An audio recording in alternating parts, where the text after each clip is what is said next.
Hello mommies, welcome back to Vihana mom's diary. நேற்று எனக்கு ஒரு சர்ப்ரைஸ் இருந்துச்சுங்க. என்னென்னு பார்த்தீங்கன்னா, இப்போ ஸ்க்ரீனில் தெரியுறாங்க இல்லையா, அவங்க பேர் கவிதா. அவளோட ஊரும் என்னோட ஊரும் ஒன்று தாங்க. அதாவது நான் பிறந்த ஊரும் அவள் கல்யாணம் பண்ணிட்டு வந்த ஊரும் ஒரே ஊர் தான். பிஃபோர் மேரேஜ் எங்கள் ஊரில் நாங்கள் ஒரு 4-5 பேர் இருக்கோங்க. எங்கே போகிறதுனாலும் சேர்ந்து போவோம். கோயிலுக்காகட்டும், எங்கேயாச்சும் ஷாப்பிங் போகிறது, அந்த மாதிரி சேர்ந்து போயிட்டு வருவோம். பட் ஆஃப்டர் மேரேஜ் பார்த்தீங்கன்னா அந்த ஒரு விஷயம் வந்து நான் ரொம்ப மிஸ் பண்ணுறேன். நேற்று ஈவினிங் தம்பி ஊருக்கு வர்றதா இருந்துச்சுங்க. சர்ப்ரைஸாக இவளும் அவன் கூட வந்திருந்தாங்க. ரொம்ப ஜாலியாக இருந்துச்சு.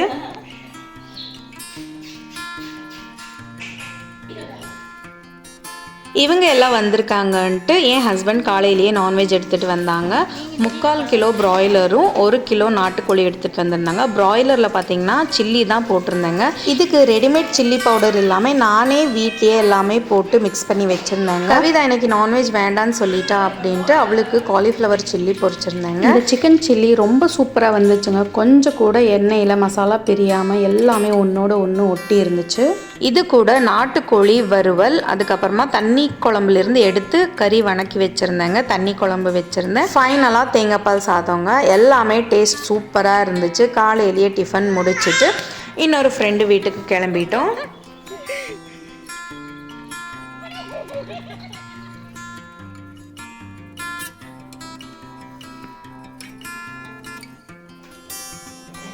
நெக்ஸ்ட் டே மார்னிங் பார்த்திங்கன்னா கோதுமை தோசை சுடுறதுக்காக நைட்டே கோதுமை ஊற வச்சுட்டேங்க. சரி, அதை காலையிலேயே கிரைண்டரில் போட்டு விட்டுட்டா அது பாட்டு காட்டிகிட்டு இருக்கும். சைட் பை சைட் குக்கிங் வேலையை பார்த்துக்கலாம் அப்படின்ட்டு காலையிலேயே போட்டு விட்டாச்சு. இதுக்கு ரேஷியோ பார்த்திங்கன்னா 2 டம்ளர் கோதுமைக்கு 1/2 டம்ளர் இட்லி அரிசியும் 1/4 டம்ளர் உளுந்தும் கொஞ்சமாக வெந்தயத்தை எல்லாமே ஒன்றா போட்டு மிக்ஸ் பண்ணி ஊற வச்சுருந்தேங்க. அண்ட் காலையில் பிரேக்ஃபாஸ்ட்டுக்கு பார்த்திங்கன்னா கத்திரிக்காய் புளிக்குழம்பும் அதுக்கு கூட பாலக்கீரை செஞ்சு ஒயிட் ரைஸ் தான் வச்சுருந்தேன். மாவாட்டுற வேலை இருந்தாலே நான் மெனு பார்த்திங்கன்னா கொஞ்சம் சிம்பிளாகவே வச்சுக்குவேங்க. ஏன்னா எல்லாமே செய்ய முடியாது பாப்புக்குட்டியை வச்சுக்கிட்டு.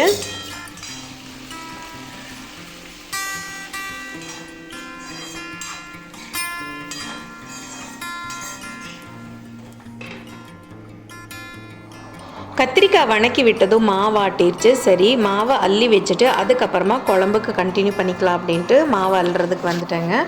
இந்த மாதிரி பார்த்திங்கன்னா நம்ம அந்த ஒர்க் முடிக்கிறதுக்குள்ளே மாவை ஆட்டிடுங்க. நம்ம தனித்தனியாக செய்யும்போது ரொம்ப வேலை இருக்கிற மாதிரி தோணும்.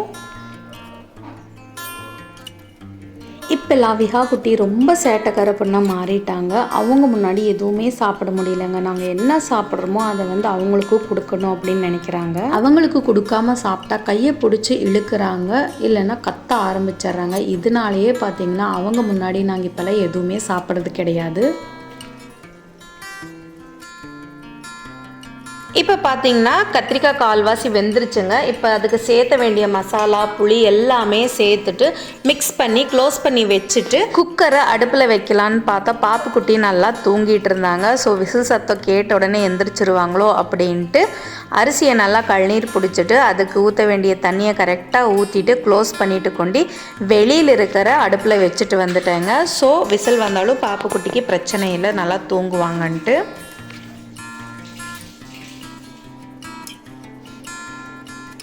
கையோட கிடைக்கிற கேப்பில் இந்த பாத்திரத்தையெல்லாம் வாஷ் பண்ணி வச்சுட்டோன்னா நம்மளுக்கு டைமும் சேவ் ஆகும், கிச்சனும் நீட்டாக இருக்குங்க. இப்போல்லாம் 1.25 லிட்டர் பால் வாங்கிறதுனால பாலாடை தயிராடை அப்படின்ட்டு நிறையா சேர்ந்துருதுங்க. வீக்லி ஒன்ஸ் கம்பல்சரியாக வெண்ணெய் எடுக்க வேண்டியதாக இருக்குது.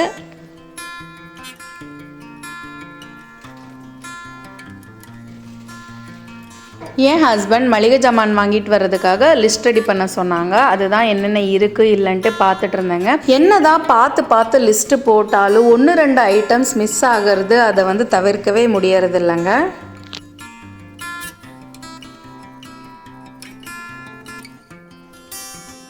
ரெண்டு வாரமாக எடுத்து வச்ச வெண்ணெய் ஃப்ரிட்ஜில் அப்படியே இருந்துச்சுங்க. சரி, அதை இன்றைக்கி காய்ச்சிடலாம் அப்படின்ட்டு எடுக்கிறேங்க. நான் பண்ணின ஒரு மிஸ்டேக் என்னன்னு பார்த்தீங்கன்னா, இந்த மாதிரி நீளமாக இருக்கிற பாத்திரத்தில் அந்த வெண்ணெயை போட்டு வச்சதுங்க. ரொம்ப நேரம் ட்ரை பண்ணதுக்கு அப்புறம் தான் அது எடுக்கவே முடிஞ்சதுங்க. இனிமேல் கொஞ்சம் அகலமான பாத்திரத்தில் போட்டு வச்சிடணும்.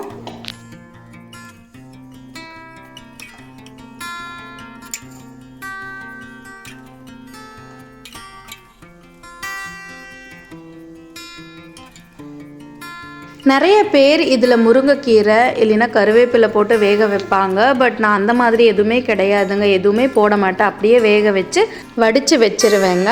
பாப்புக்குட்டிக்கு சாலிட் ஸ்டார்ட் பண்ணதுனால இந்த நெய்வே யூஸ் பண்ணிக்கோங்க. எங்கள் எல்லாத்துக்குமே சஃபிஷியண்ட்டாக இருக்கும்.